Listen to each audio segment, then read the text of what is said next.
بسم الله الرحمن الرحيم. الحمد لله والصلاة والسلام على رسول الله. حسين محسن التوبي من مربط المحسن من سلطنة عمان.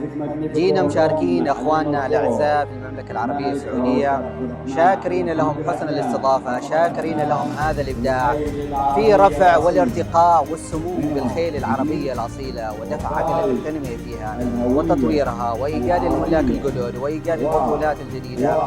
المملكة العربية السعودية ما غريب عليها أبدا تنظيم هذه البطولات نهائيا، فهذا الأمر مش جديد عليهم، هم أخذوا السبق فيها والناس تتبعهم في هذا المجال.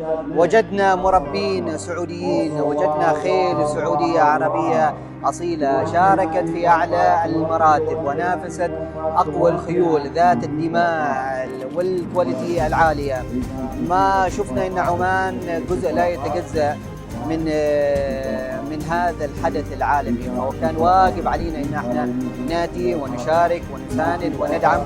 جينا ولكن انبهرنا بالتنظيم الرائع، انبهرنا بقوة المنافسة الموجودة. وجدنا 844 حصان مشارك، لكن لم نشعر ابدا بوجود اي تأخير ولا اي عتب عليهم في التنظيم ولا اروع، من حيث تجهيز الخيل، من حيث تجهيز البطولات، من حيث تجهيز الاشواط. وجدنا ان الكل من جاء وشارك في هذه البطولة هو ربحان.